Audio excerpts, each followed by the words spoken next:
Исәнмесез, хөрмәтле тамашачылар, Яңа гасыр каналында акым сәгате тапшыруның чираттагы чыгарылышы. Бүген студиябызның кунагы танылган җәмәгать эшлеклесе, тарихчы, тарих фәннәре кандидаты Ойрат Файзрахманов. Ойрат әфәнде, исәнмесез. Ойрат әфәнде, әңгәмәне сезнең биографияда минем игътибарымны җәлеп иткән берничә факттан башлыйсым килә. Ул инде безнең тамашачыларыбыз өчен дә кызыклы, мавыктыргыч булыр дип уйлыйм. Менә булачак яшь татар галименең хезмәт биографиясе Казанда урам себерүчедән башланган. Сезнең стажыгызда шактый икән 5 ел. Ягъни менә сез тормышның ничек менә төбеннән күтәрелдем дип әйтә аласызмы? Шулай да дип әйтеп буладыр. 90 еллар авыр еллар. Ул елларда минем әтием заводта инженер булып эшләп, акчалары күп булмаганга күрә мин укыган мәктәптә себерүче булып урнашты, дворник булып урнашты. Һәм без аңа булыштык. Абыем һәм мин. Һәм аннан студент чакта инде мин аның менә үзенең туган мәктәбендә дәвам иттем. Һәм мин моның белән бер яктан горурланам. Чөнки ул авыр хезмәт булса да, без шул авыр хезмәт белән көн күрдек. Һәм мин хәзер дә карны чистартырга урак яратам. Читесереп торабыз, кыйнзырып торабыз. Сез тумышыгыз белән Казан егете, шулай бит. Менә татар теленә, татар тарихына, динге, мәхәббәтне, хөрмәтне сездә кем тәрбияләде? Гаиләме ул, мәктәпме, җәмгыятьме? Икесе дә дип әйтеп буладыр. Минем әтием дә, әтиемнең бабасы да, әтиемнең бабасының атасы да, инде мин 5нче булып торам да, Казанда туып үстеләр. Ягъни инкыйлабка хәтле үк безнең гаиләбез Казаннан, Казанның Яңа татар бистәсеннән, әнием ягыннан да әби бабалары инде шулай шәһәргә якын кешеләр. Һәм ул яктан безнең авылыбыз белән элемтә юк иде. Һәм кызганыч инде авыл җирлеге миндә татар теле тәрбияләмәде. Мин авылны бары тик 20 яшьләрендә генә беренче тапкыр күргәнмендер. Һәм шуңа күрә гаиләдә инде әлбәттә татар мәктәбендә укыган әтием, әнием кызганыч рус мәктәбендә укыса да, укыды, әмма аның әнисе инкыйлабка хәтле үк дини белем алып, укытучылыкта йөреп, журналист булып эшләп, татарча мәкаләләр язып, ул мәхәббәт минем әниемә дә һәм әниемнән миңа да күчкәндер. Һәм әлбәттә инде татар гимназиясе әлбәттә ул балада телгә мәхәббәтне, әдәбиятка мәхәббәтне уятадыр. Хәзер дә шулайдыр дип ышанам. Һәм һәрбер минемчә Татарстанда һәрбер татар гимназиясендә бик көчле итеп әдәбиятны укыталар. Һәм әдәбият аша да тарихка мәхәббәт уяна. Һәм менә тарихка да мәхәббәт булганда туган телгә дә мәхәббәт артадыр ул. Һәм икенче әлбәттә инде җәмәгать эшләре, проектлары, алар телгә мәхәббәтне дә, тел белемен дә шомарта дип әйтеп була. Һәм матбугат чараларының роле аеруча зур.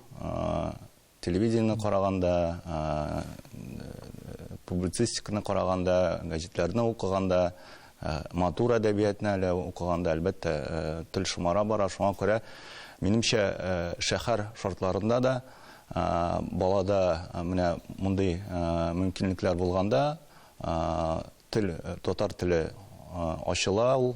Хәтта бик күп мисаллар минем танышларым бар, кемнең әти-әниләре кызганыч татар телендә яхшы сөйләшмәсә дә, хәтта белмәсә дә, балаларында чөнки мәктәптә укыдылар, чөнки гаиләдә мәхәббәт, туган телгә мәхәббәт бар һәм ата-аналары белмәсә дә, алар балада менә үзендә булмаган нәрсәне балага баласында күрергә теләй. Баласында күрергә. Мәсәлән,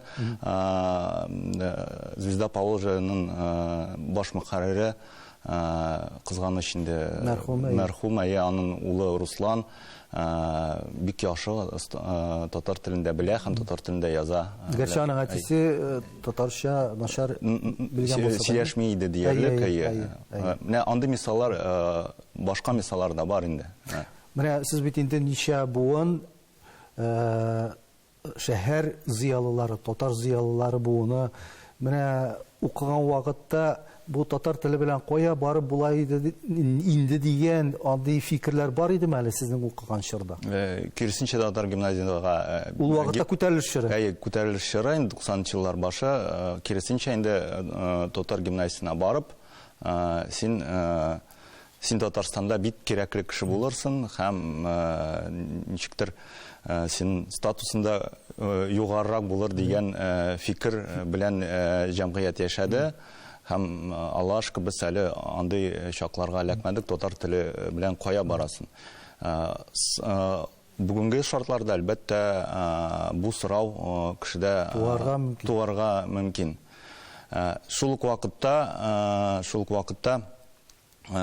татар теле белән кая барасың дигән сорауга җавап биргәндә, хәзерге вакытта да без күрәбез, дәүләт эшендә дә ул бик югары бәйләнә. Әгәр татар телен белгән кеше, белә икән кеше, ул күбрәк чыгышлар ясый, ул күбрәк игътибарда, ул күбрәк ничектер җаваплы эштә килеп чыга, чөнки ике дәүләт телебез һәм без күрәбез, хәтта рус фамилиялы кешеләр дә татарча сөйләшәләр.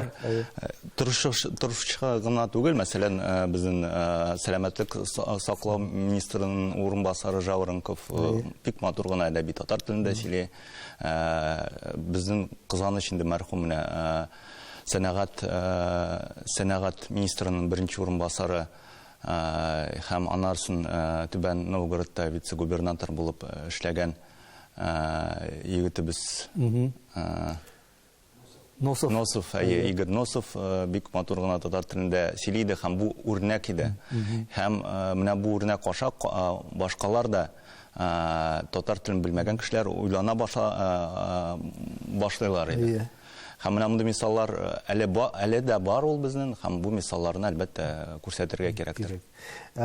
Ни өчен тарих факультетын сайларга булдыгыз? Мин чынлап дигәндә университетка кергәндә башка юнәлешне сайлаган идем, географиягә керәм дип уйлаган идем. Икътисади географиядә мине бик хәзер дә кызыксындыра. Мин икътисад белән икътисади шундый саннар, мин ул әйберләрне яратам. Әмма ничектер бала чактан ук мин тарихны бик ярата идем һәм 3-нче сыйныфта укыганда ук 6-нчы, 7-нче сыйныфларның тарих китапларын укып чыккан идем һәм бөтен даталарны белә идем һәм мәктәптә хәтта өлкән классларда укучы егетләр минем янына килеп нидер даталарны сорыйлар иде һәм мине тарихчы итеп шулай итеп атыйлар иде хәтта мәктәптә. Мин уйлыйдым инде өлкән сыйныфларда укыганда инде тарихчы һөнәре белән акча эшләп булмый, менә икътисадчы ул инде әйбәт һөнәр дип. Шуңа күрә мин шул юнәлеш буенча барырмын дип уйлаган идем, әмма ничектер шулай килеп чыкты, география курсына керә алмадым. Менә тарихка бер альтернатива булып кирдем дә тарихка чумдым. Һәм шулай ук менә инде 2-нче курста укыганда Индустрия Закуч Такировка мин курсовой яза башладым һәм шуннан бирле инде мин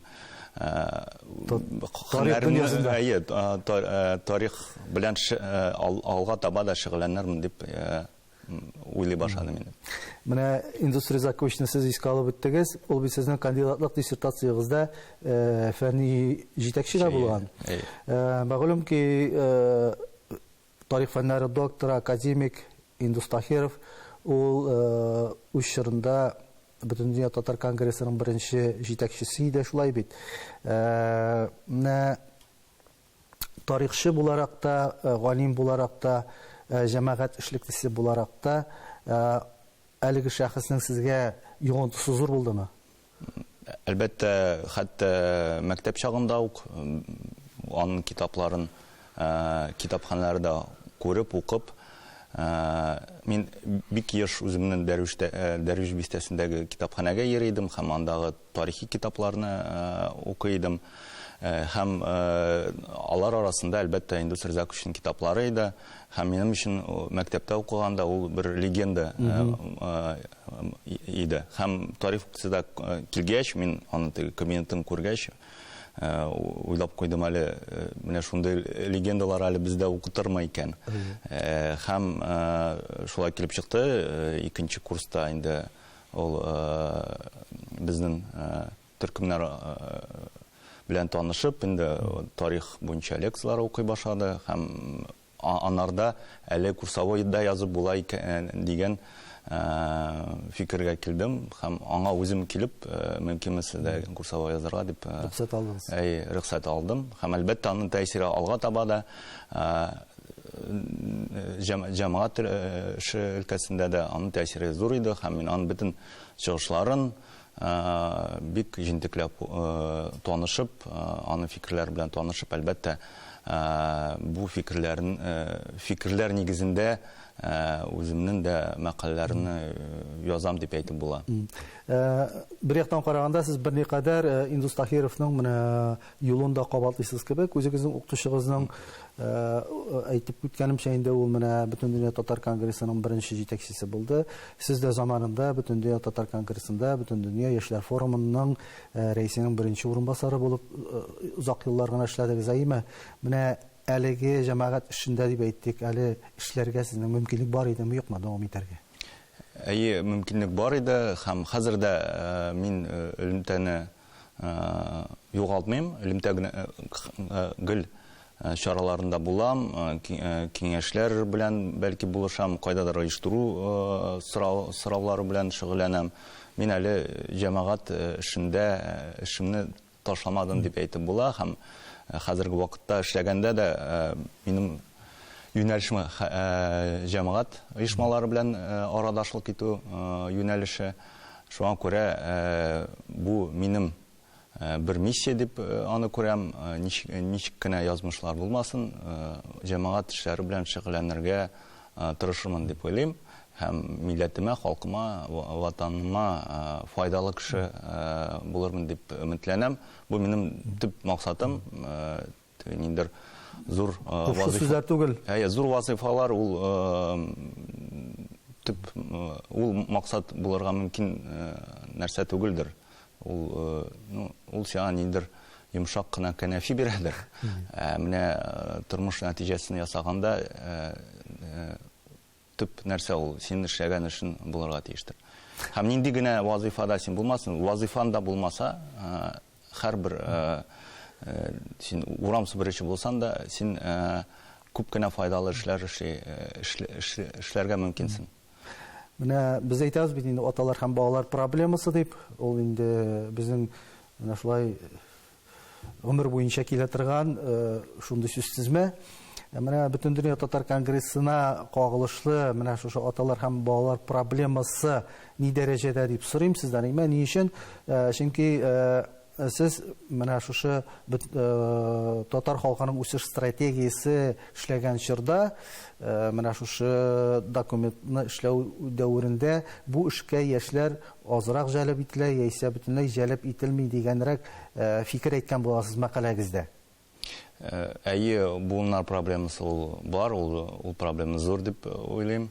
Һәм бу татар халкына гына кагылмый, бөтен дөньяга кагыла.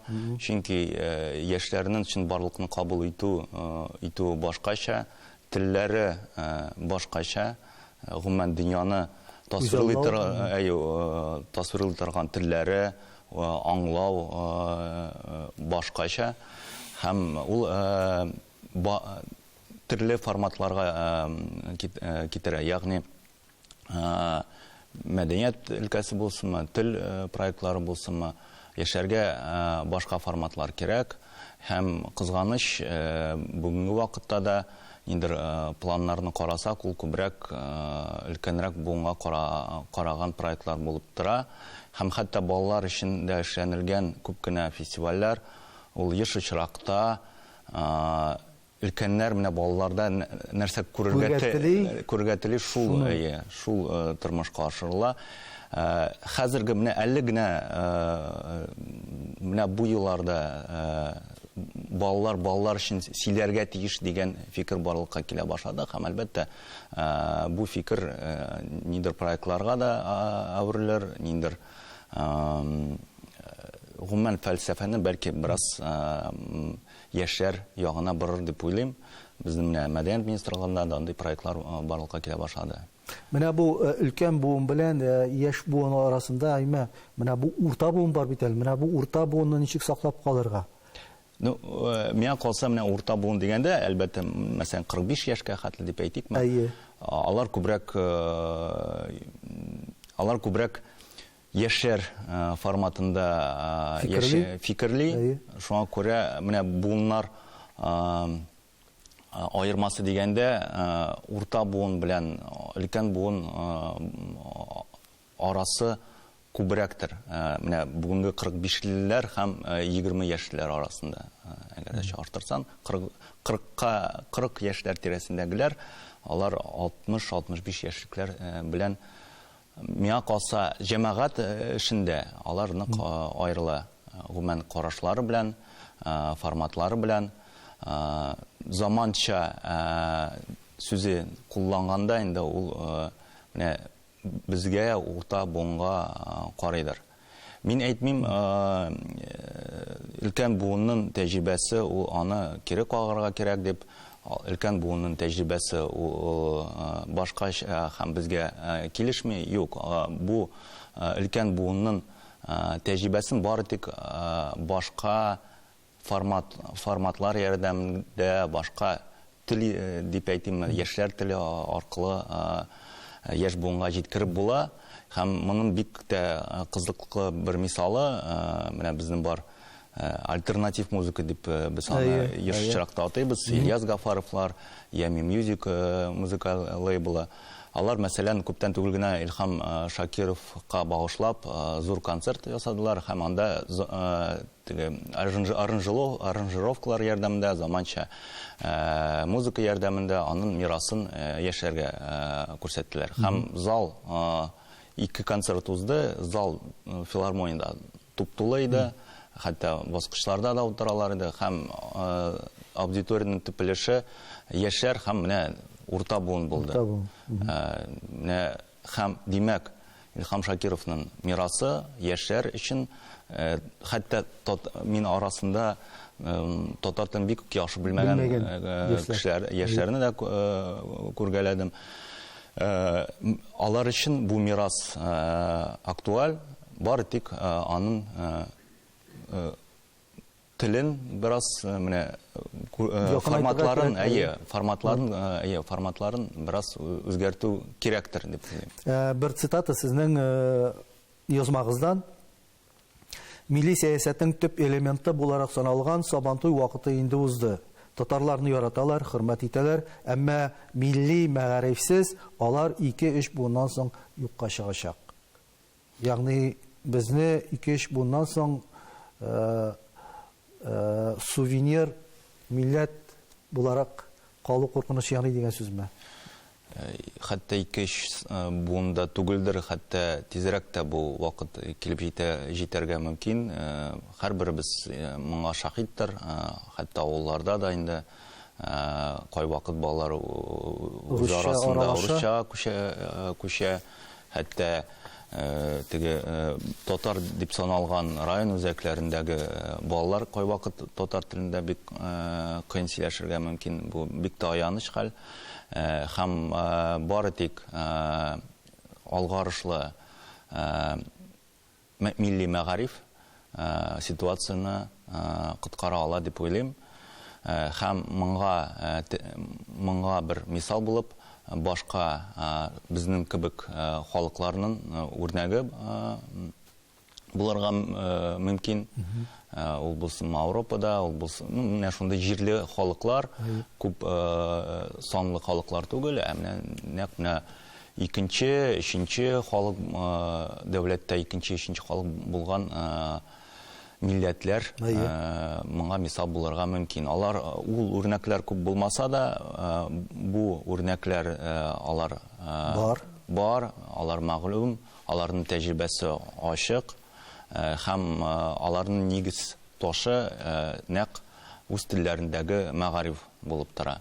Ягъни аларны менә шушы аз санлы халыкларны шушы милли мәгариф, милләт буларак саклап калган диясез инде. Нәкъ шәһәр шартларында без күрәбез, беренчедән татар ул нык урбанизацияләнгән халык, 70%-тан артыгы инде шәһәрләрдә яши, хәтта булсан күбрәк тә булырга мөмкин, чөнки кайвакыт авылда туруын санасак та ул шәһәрдә эшли, көнкүреше шәһәрдә, яки гомумән анда яши, пропискасы авылда. Андый да мисаллар күп. Һәм яшьләр авылда инде.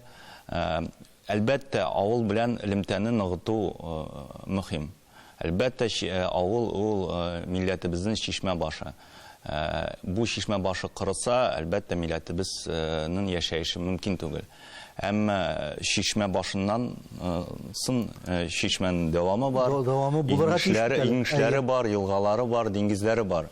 Һәм менә халык диңгезе инде ул шәһәрдә яши, һәм бу халык диңгезе үз мөхитендә үсер өчен нәкъ милли мәгариф кирәк. Бу бер канаты, әлбәттә, икенче канаты мәдәният, актуаль мәдәният, киң массалы мәдәният. Ул татар һәм шулар арасында матбугат чаралары да керә.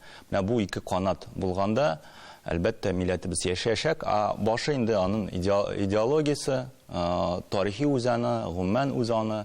Менә бу әйберләр милләтебездә булса, 2-3 буын гына түгел, тагын озак буыннар дәвамында милләтебез яшәр. Әмма кызыл шикләр әле узылмаган дип уйлыйм, әле өмет уята торган тенденциялар бар, һәм милли мәгариф үлеп китте дип әйтеп булмый. Милли мәгарифыбыз әле зур массаларда булмаса да, милли мәгарифыбыз бар, һәм шәһәрдә телебезгә, мәгарифыбызга тартыла торган яшь гаиләләр аз түгел. Һәм менә безнең монда ТНВ студиясе 2-нче гимназиянда урнашкан. Менә 2-нче гимназияга хәтта Совет районыннан, әллә нинди ерак бистәләрдән, Вишневкалардан, Салмычылардан балаларны укырга алып киләләр. Нәкъ татар телендә белем алсын өчен, татар мөхитендә тәрбияләнсен өчен. Һәм 2-нче гимназия бик тә яхшы мисал булып тора, чөнки анда безнең күрәбез 399 балга биргән балалар бар. Мисаллар бар. Бу димәк безнең милли мәгарифебезнең конкурентлык ягыннан көчле булуын күрсәтә. Мисалы бар, ләкин аны киләчәктә тагын да санын арттыру максаты торадыр. Әлбәттә. Минем фикерем буенча, Казанда иң кимендә һәрбер районыбызда безнең искечә 7 район инде бар. Һәрбер районда шундый алгарышлы мисал китерерлек татар гимназиясе булырга тиеш. Алар бар безнең. Алар 90-нчы еллардан бирле эшли. Әмма туган телдә укыту, дәресләрне укыту сорауы бик кискен тора. Менә сез заманында шушы милли мәгарифне үстерү буенча 8 пункттан торган үзегезнең тәкъдимнәрегезне җиткергән булгансыз. Бу ничәнче еллар икән инде мин төгәл генә әйтә алмыйм. Менә аларны мин шулай да санап китү яклы, бу тамашачылар өчен дә кызыклы булыр, һәм біз аларның кайберләренә әле аерым тукталып та узарбыз. Сәлам укыту әсбапларын тарату һәм аны уку үзәкләрендә булдыру. Татар теле буенча сертификацион үзәкләр оештыру. Татарстанның һәр районында татар телендә эшләүче мәктәпләрне булдыру. Россиянең татарлар яши торган төбәкләрендә татар сыйныфларын булдырып, татар балаларын шунда укырга чакыру, татар теле буенча ата-аналар конференциясын уздыру, Татарстан мөселманнарының татар телен үстерү шурасын булдыру, татар телле мәктәпләр өчен бердәм методик һәм бердәм дәүләт имтиханы системаларын булдыру һәм татар телен сайлаганнар өчен стипендиаль фонд булдыру. Менә әйтегез әлеге программага ул сезнең тарафтан инде игълан ителгәннән соң аңа ничек тә булса игътибар итүче булдымы һәм әлеге программадан ниндидер пунктлар инде сез тормышка ашты дип әйтә аласызмы? Бу Айрат Фазрахманов планы дип әйтеп булмый, һәм бу планны кемдер юл харитасы итеп алып тормышка ашыра башлады дип әйтеп булмыйдыр. Әмма бу фикерне мин әйттем, башкалар әйтәләр, һәм матбугат чараларында ул башка кешеләрдән яңгырагач, ул ничек тә әлбәттә тел белән шөгыльләнүче җаваплы кешеләргә тәэсир итәдер дип уйлыйм. Һәм җәмәгатьчелек фикере булып җәмәгатьчелек фикере әлбәттә тәэсир итә. Җәмәгатьчелек тел өлкәсендә берничек тә кулларын төшерергә тиеш түгел һәм кызыклы фикерләрне әйтеп, аны гел җиткерергә тиеш. Һәм менә әгәр дә бу адымнар турында сүз алып барсак, берлеше тормышка ашырыла дип уйлыйм. Мәсәлән, мөфтият каршындагы тел үстерү комиссиясе дип әйткәндә, мин аны рус теле комиссиясына мисал итеп алдым. Ширкәү башындагы торган кешеләр рус теле сыйфаты өчен борчылалар һәм бу эшне җитәклиләр. Хәзерге вакытта безнең гомумән дәүләт дәрәҗәсендә булган комиссиябез барлыкка килде. Марат Готович Әхмәтов аны җитәкли. Һәм бу телгә әлбәттә игътибарны зурайтты. Ниндер күп кенә тел проектлары ярдәм алды моңа. Һәм менә милли мәгарифебезнең теге бик үк зур итеп үстереп булмаса да, менә нәкъ тел проектлары кешедә кызыксынуны, кешедә телгә мәхәббәтне, аның белү дәрәҗәсен бераз ничек тә булса, аның белү дәрәҗәсен күтәрә дип уйлыйм. Аннарсын инде Сәлам дәреслеге, Аллаһка шөкер, Мәгариф министрлыгы бу мәсьәлә белән шөгыльләнә. Сәлам дәреслеге дигәндә безнең менә бөтен дөнья татар эшләре форумында күп кенә акыллы яшьләр эшләп килде. Алар үз эшчәнлегендә профессионаллар булды. Шулар арасында Рашат Якупов, Эльза Набиуллина, алар менә Сәлам дәреслегенең авторларының берсе булды. Һәм бу тәҗрибә инде бу 2015 еллар, 2010 еллар уртасы инде. Һәм Сәлам дәреслекләре гамәлгә керде. Кайсы бер мәктәпләрдә бар, ул кайсы бер мәктәпләрдә башка тел әсбаплары кулланыла. Әмма дә ләкин Сәлам дәреслеге тәҗрибәсе башкаларга да тәэсир иткәндер. Укытучылар да бу тәҗрибәне менә активрак, Сингапур методы, башка чит илләр ысулларын кулланып, дәресләргә интерактивлык керде дип уйлыйм. Һәм дәресләр саны, татар теле дәресләре саны кимесә дә, булган дәресләрдән күбрәк файдалы эш коэффициенты чыга дип уйлыйм. Һәм инде башка пунктларга килгәндә, менә мондагы 8 пункттан мине иң борчыганы, иң кызыксындырганы сорау дип әйтик инде. Бу Татарстаннан читтә яшәүче төбәкләрдә татар сыйныфларын булдыру һәм татар балаларын шунда укырга чакыру. Менә минемчә без әле республика эчендә безнең мөмкинлекләребез милли мәгариф нәҗәйләр буенча күбрәк шулай бит инде. Менә Россия төбәкләрендә минемчә бу мәсьәлә бик катлаулы тора.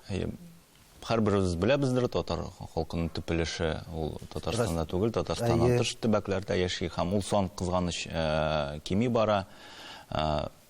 Халкыбыз бер яктан Татарстанда туплана, ул бәлки уңай яклары да бардыр. Шул ук вакытта саныбыз әле, Аллаһка шөкер, Татарстаннан тыш татарларның саны әле күп.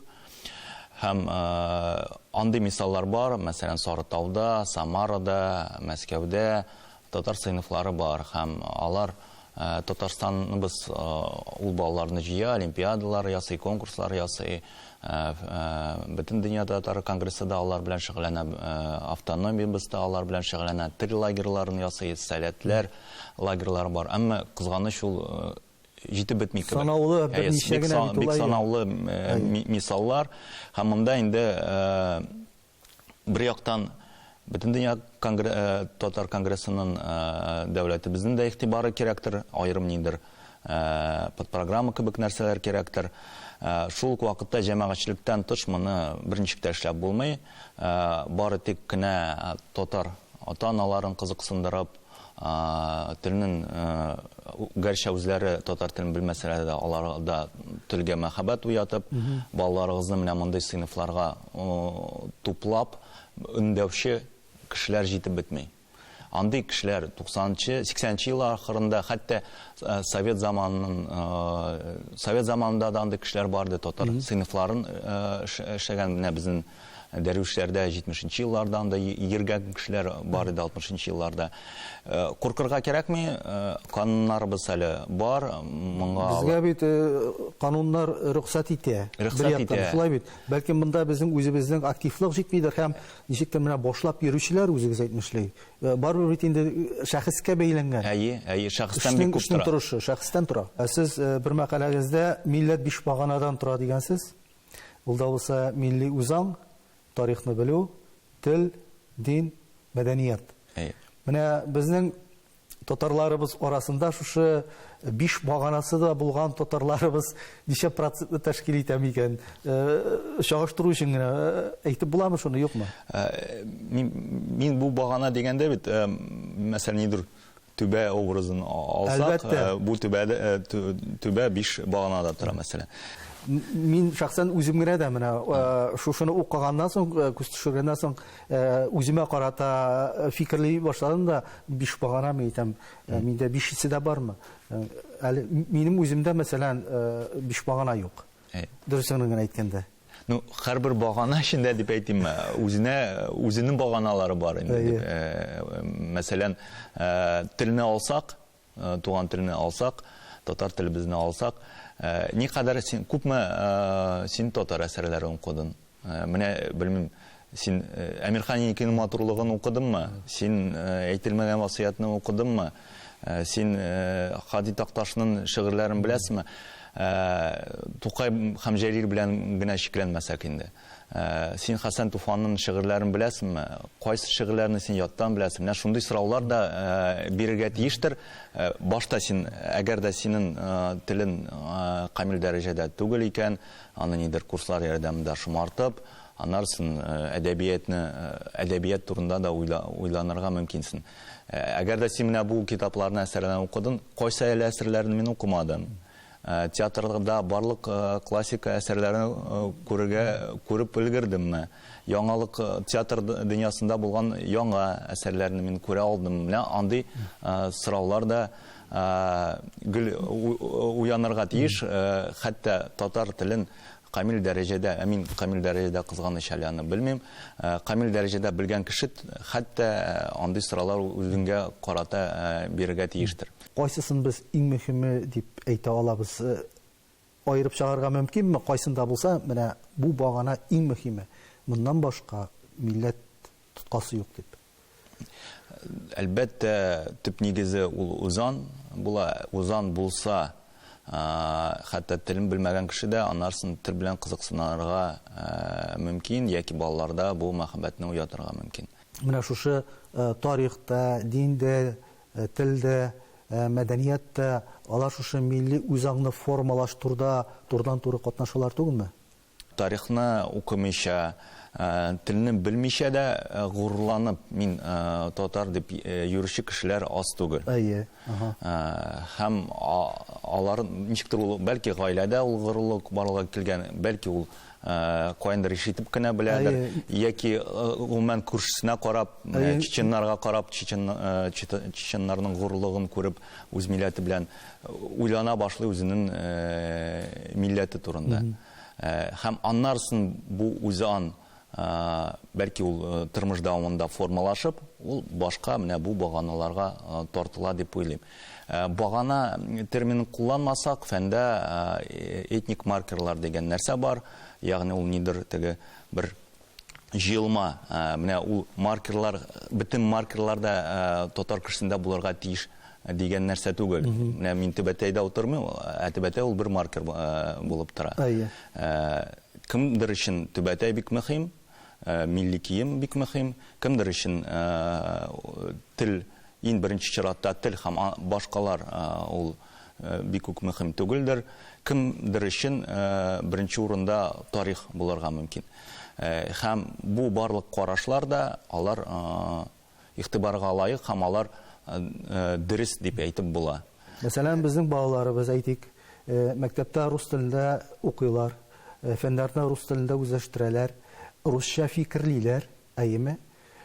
Аннан соң ул тора бара, мин русча фикерлим, русча язам, русча укыйм, тукта, мин кем соң? Минем милләтем татармы, урысмы дигән дилеммага, сорауга килеп тукталмыйм алар. Чөнки ник дисәк тә менә соңгы җан исәп нәтиҗәләре күрсәтте бит. Безнең 1 миллион татарыбыз ана теле итеп бит. Рус телен күрсәттеләр, татар телен санамадылар. Әйе, ул бүген рус үзанын кабул итәргә мөмкин, аннары башка илгә китеп башка үзанны кабул итәргә мөмкин. Ягъни ул шундый йомшак материал килеп чыга.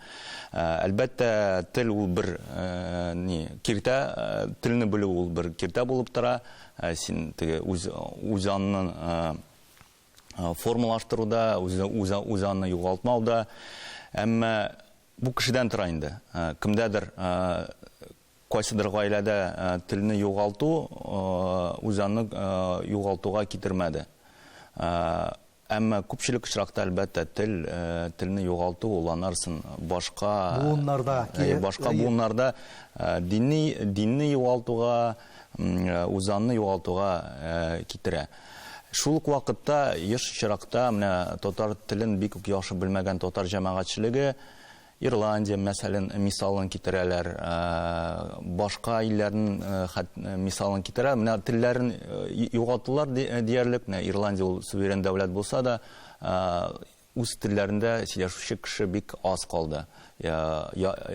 Инглиз телле күбрәк инде алар. Әмма горурлыклары, үз милләте белән горурлыклары, үзаннары, мәдәниятләре аларның әлбәттә көчле булып тора. Бу мисал татарга да килешә дип 100% әйтеп булмый. Аларның үз шартлары, безнең үз шартларыбыз. Башка да мисаллар бардыр.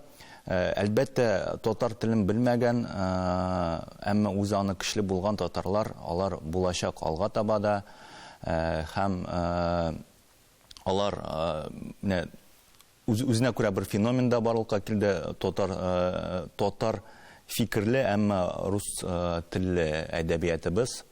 Күпме тарихи хезмәтләр рус телендә татарлар турында языла, күпме контент җитештерелә. Әлбәттә, ул күп. Һәм менә бу контентның барлыкка килүе әлбәттә бераз татарны саклап калды. Тагын бер тапкыр ассызыклыйм, матбугат чараларының монда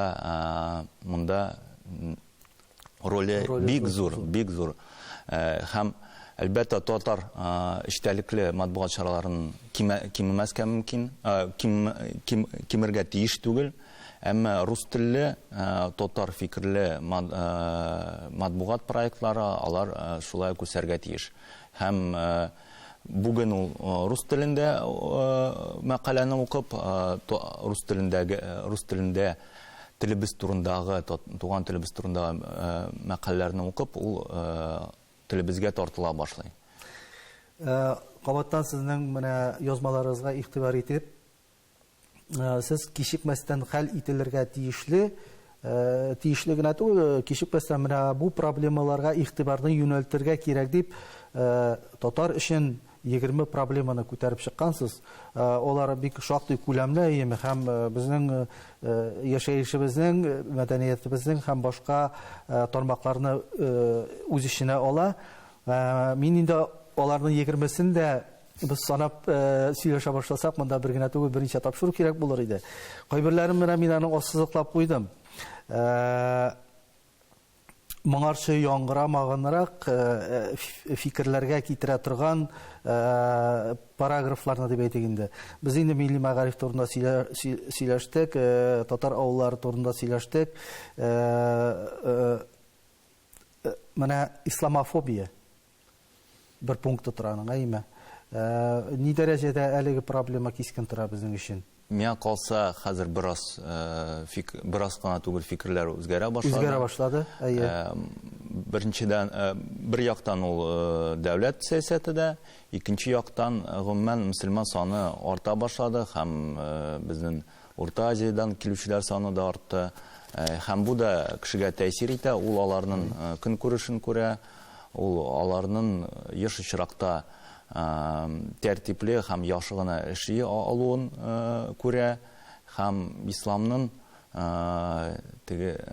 начар образы җимерелә башлады. Җимерелә башлады һәм бу соңгы еллардагы вакыйгаларга бәйле рәвештә Россиянең ислам дәүләтләренә борылуы инде үзенә күрә тагын бер этәргеч ясады бу проблеманы уңайлыкка хәл итәргә. Әмма ул проблема әле дә бар.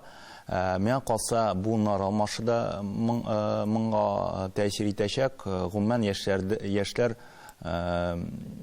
бик кискен хәзер карамый зур проблемаларга. Ничектер, хәтта милли әйберләргә дә шулай кискен карамыйлар. Белмим, безнең өчен Явыз Иван анда, мәсәлән, ул нидер кызыл чүпрәк кебек инде. Яшәк bunlar өчен бу тарих булды, әмма алар аның төбенә төшеп анализлап утырмый инде. Кискен карамыйлар. Һәм гомумән зур шәһәрләрдә, Россиядә зур шәһәрләрдә алар янында менә мөселман динле дуслары бар, хәтта намаз укучы кешеләр дә булырга мөмкин. Һәм алар ул чиракта Россиядә ничектер ул глобальләшә. Аның үз глобальләшү тренды бар, һәм ул глобальләшү трендында ислам дине шактый зур урын алып тора. Тагын бер пункт менә милли капиталның зәгыйф булуы. Милли капитал дигәндә без нәрсәне күз уңында тотабыз һәм ни өчен кирәк ул безгә милли капитал? Бүгенге шартларда ни дәрәҗәдә мөмкин аны туплау? Әлбәттә, милли үзаңлы бай кешеләр без юк түгел. Милли эшләргә үз акчасын сарыф итүче кешеләр бар. Шул вакытта капиталны нәрсәгә файдалану дигән сорауга җавап биргәндә, еш чиракта бары тик мәчет төзим, авылыма булышам, бәлки китап чыгарам. Шундый ысуллар гына кулланыла.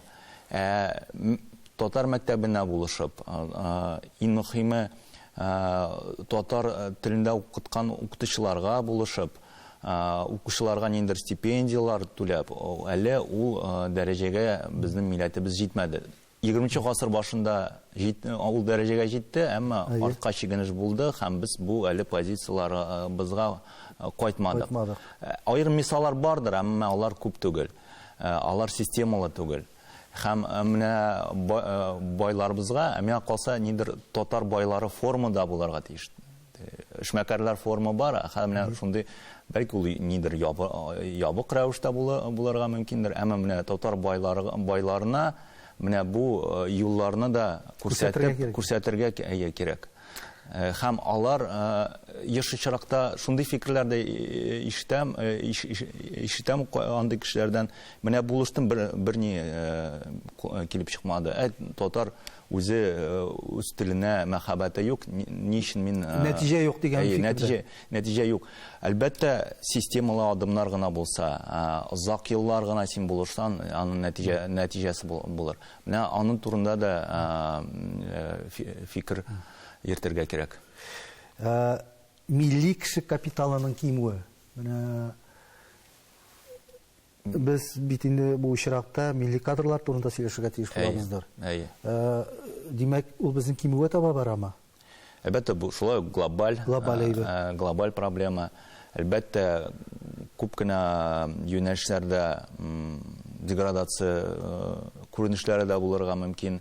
кадрлар азая, гомумән зыялылык каяндыр югала башлады һәм кызганыч безнең буында да ул зыялылык азрак, яшьләрдә ул азрак, ул кызганыч китә бара. Әмма милли кадрлар дигәндә, әлбәттә, монда төп мәсьәлә шулай милли мәгарифтә. Әгәр дә безнең милли университет идеясыннан без бер дә баш тартырга тиеш түгелбез. Ни кадәр ул хыялы итеп ишетелсә дә, бу безнең бер маяк шикелле булырга тиеш. Һәм бу маяк гомумән федераль университетта татар телле мәгарифне югалтмауга китерә, татар телле мәгариф әле ул Аллага шөкер бераз